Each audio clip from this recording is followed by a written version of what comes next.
Vous pourriez avoir un taux de testostérone normal et pourtant souffrir de dysfonction érectile. Alors, que se passe-t-il réellement dans votre corps? La réponse ne réside pas dans une seule hormone, mais dans votre sang et une molécule appelée oxyde nitrique. Et aujourd'hui, je vais vous l'expliquer de la manière la plus simple possible. Vous savez, si vous souffrez de dysfonction érectile et que vous commencez à chercher des solutions possibles, vous allez vous retrouver complètement perdu. Et les principales stratégies pour cette affection consistent simplement à la gérer. Mais qu'en est-il de la guérison? Personne ne veut en parler. On trouve juste beaucoup d'informations sur le Viagra et le Cialis. Mais ce que nous allons faire, c'est nous concentrer davantage sur le problème, la physiopathologie, le mécanisme par lequel cette affection peut survenir.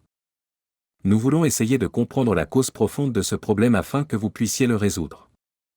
Beaucoup de gens pensent que c'est simplement un manque de testostérone et ne veulent se concentrer que là-dessus. Mais il y a des personnes dont le taux de testostérone est normal et qui souffrent de dysfonction érectile. Et il y a des personnes dont le taux de testostérone est anormal ou faible qui ne souffrent pas de dysfonction érectile. Alors, pourquoi? La testostérone fait partie de la réponse, mais il y a d'autres données que je voudrais partager avec vous. L'une des molécules les plus importantes impliquées dans la dysfonction érectile est une substance appelée oxyde nitrique. Notre corps peut la produire. Nous pouvons l'obtenir à partir de notre alimentation. Mais apparemment, l'oxyde nitrique diminue avec l'âge. Son taux est réduit de 50% lorsque vous atteignez l'âge de 40 ans. Et l'oxyde nitrique joue un rôle majeur dans les érections. En fait, le Viagra utilise certaines voies de l'oxyde nitrique.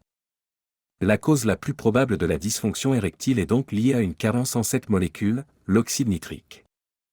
Et ce dont je vais parler aujourd'hui, ce sont tous les éléments qui corroborent cette théorie. D'accord, car plus vous disposez de données pour étayer cette théorie, plus elle est probablement vraie. L'oxyde nitrique est donc produit par vos cellules endothéliales. Ce sont les cellules qui tapissent l'intérieur de l'artère. L'oxyde nitrique joue donc un rôle essentiel dans la vasodilatation des artères. En fait, il intervient dans ce qu'on appelle le facteur de relaxation induit par l'endothélium, ou EDRF. L'oxyde nitrique aide donc à détendre vos artères. Et il augmente le flux sanguin. Non seulement au niveau des érections, mais aussi au niveau de votre système cardiovasculaire et d'autres systèmes de l'organisme. Ainsi, si votre taux d'oxyde nitrique est faible, vous pouvez également souffrir d'asthme, par exemple. Il est donc intimement lié au tonus du système vasculaire, qui est en rapport avec la vasoconstriction et la vasodilatation. L'oxyde nitrique augmente la libération d'oxygène dans le sang. Et donc, si vous n'avez pas assez d'oxyde nitrique, vous aurez du mal à respirer. 79% des personnes souffrant d'apnée du sommeil présentent un dysfonctionnement rectal. C'est donc un lien. Un autre lien serait la relation entre l'oxyde nitrique et le cortisol. L'oxyde nitrique aide à réguler le cortisol, qui est une hormone du stress. Et il est prouvé que plus une personne est anxieuse, plus son taux de cortisol est élevé. Et plus la personne est stressée, plus elle risque de souffrir de dysfonction érectile. En effet, une personne ne peut pas avoir d'érection lorsque son système sympathique est dominant et qu'elle est soumise à un stress important. Les érections surviennent lorsque le système parasympathique domine et que le niveau de stress est faible, c'est-à-dire lorsque l'on est calme. C'est pourquoi les hommes peuvent avoir une érection pendant leur sommeil, car leur système parasympathique est alors plus actif. Voici maintenant un autre lien intéressant. L'oxyde nitrique a un effet profond sur les stéroïdes testiculaires. Cela signifie qu'il vous aide à produire de la testostérone. Voilà donc le lien entre l'oxyde nitrique et la testostérone. Si votre taux d'oxyde nitrique est faible, vous ne produirez probablement pas autant de testostérone. L'oxyde nitrique intervient également dans l'hormone lutéinisante. Il s'agit de l'hormone produite par l'hypophyse qui contrôle les testicules et la quantité de testostérone que vous allez produire.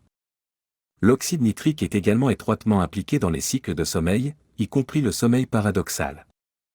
C'est peut-être aussi la raison pour laquelle les personnes souffrant de troubles du sommeil, insomnie ou apnée du sommeil présentent un risque accru de dysfonction érectile. L'oxyde nitrique augmente également la sensibilité à l'insuline.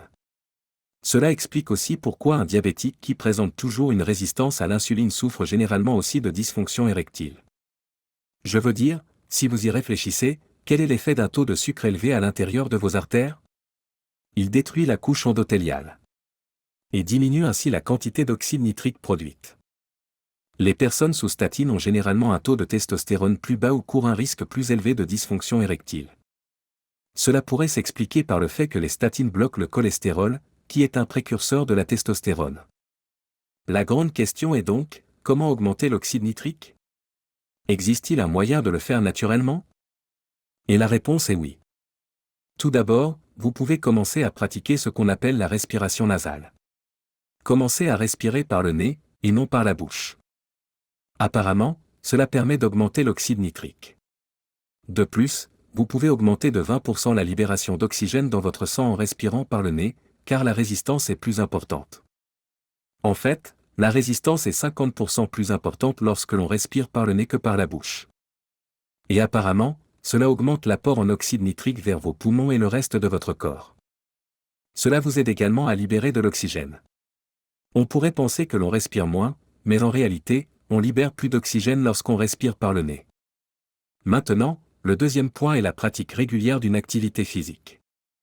Imaginons, par exemple, que vous pratiquiez une activité physique modérée où vous ne respirez pas de manière intense. Si vous respirez par le nez, vous augmenterez votre taux d'oxyde nitrique. Et l'exercice améliore vos cellules endothéliales au niveau de votre système vasculaire, ce qui améliore ensuite la production d'oxyde nitrique. Troisièmement, vous pouvez également augmenter votre apport en nitrate par le biais de l'alimentation pour améliorer votre taux d'oxyde nitrique. Les aliments riches en nitrate sont les betteraves, les épinards, le chou frisé et tous les légumes verts à feuilles. Ils sont tous riches en nitrate et vous aideront à augmenter votre taux d'oxyde nitrique. Bien sûr, d'un autre côté, il vaut mieux éviter le sucre, car il détruit l'intérieur des artères. Il faut également éviter l'alcool, car celui-ci réduit également la production d'oxyde nitrique.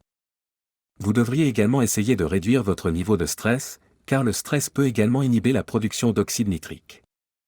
Et cinquièmement, prenez des mesures pour améliorer votre sommeil. Cela vous aidera à augmenter votre taux d'oxyde nitrique. Voici donc 5 mesures naturelles que vous pouvez prendre pour contrer la diminution de l'oxyde nitrique liée au vieillissement.